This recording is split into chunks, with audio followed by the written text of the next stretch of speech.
ஆண்டவர் இயேசு கிறிஸ்துவில் பிரியமான சகோதர சகோதரிகளே, கிறிஸ்துவின் சமாதானம் உங்களோடு இருப்பதாக. மத்தேயு நற்செய்தியினுடைய மழைப்பொழிவு பிரசங்கம் இன்றைய இறைவாக்கு நமக்கு சொல்லுகிறது. எளிய மனதோர் பேறு பெற்றோர், ஏனெனில் விண்ணரசவர்கள் அதே. இப்படி இயேசுவினுடைய இந்த மழைப்பொழிவு பேறு பெற்றவருடைய வரிசையை சொல்லுகிறார். துயருறுவோர், கனிவுடைவோர், துன்பப்படுவோர், இரக்கமுடையோர், தூய உள்ளத்தவர்கள், இயேசுவுக்காக விவிலியத்துக்காக துன்பப்படுபவர்கள். இந்த பேறு பெற்றவர்களுடைய வரிசையில் இவர்கள் அனைவரையும் நிறுத்துகிறார்கள். இவர்கள் அனைவரும் இயேசுவின் சீடர்கள், இயேசுவின் பிள்ளைகள், இயேசுவின் குழந்தைகள். இவர்கள் அனைவரும் இயேசுவால் பேறு பெற்றவர்கள் என்று அழைக்கப்படுகிறார்கள்.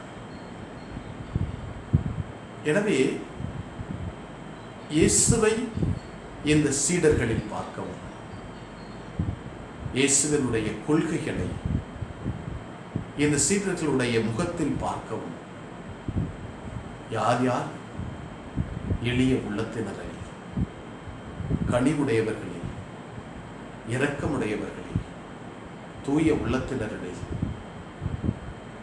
நல்லவைக்காக, இறை வார்த்தைக்காக, இயேசுவுக்காக தங்களுடைய இரத்தத்தை சிந்துபவர்கள்,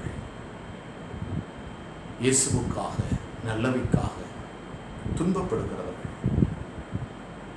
துன்பத்தை ஏற்றுக்கொள்பவர்கள், துன்பமான சூழ்நிலையில் தள்ளப்படுபவர்கள், உண்மையாக வாழ்ந்து நேர்மையாக வாழ்ந்து இந்த சூழ்நிலைக்கு தள்ளப்படுபவர்கள், இவர்களை பேறு பெற்றவர்கள் வரிசையில் ஆண்டவர் சொல்கிறார்.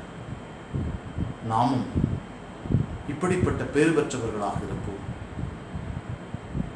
நம்மை சுற்றி இருக்கின்ற மனிதர்களில் இப்படிப்பட்டவர்களை அவர்களில் இயேசுவை காண கற்றுக்கொள்வோம்.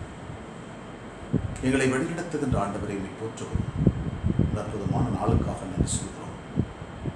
நீர் கொடுத்த வல்லமைகளுக்கு நன்றி, ஆசீர்வாதங்களுக்கு நன்றி, தோழமைக்கு நன்றி. ஆண்டவரே, உமது அருளுக்கு நன்றி.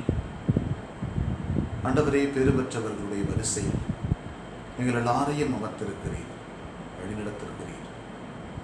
உமக்கு நன்றி ஆண்டவரே. எங்களுடைய வாழ்க்கையில் ஒரு நாளாகிலும் நீர் கூப்பிடுகின்ற பேறு பெற்றவர்களாய் எங்களுடைய வாழ்வாலும் செயலாலும் வாழவும், அதன் மூலமாக எங்களை பார்த்து இவர்கள் கிறிஸ்தவர்கள் என்று அடையாளம் கண்டுகொள்ள, இவர்களும் கலிலேயரில் ஒருவர் என்று சொல்லவும் வரம் தாரும். அன்னை மரியே, எங்கள் அன்பு தாயே, உன் திருமகனிடம் எங்களுக்காக இடைவிடாது பிறந்து பேசுவோம்.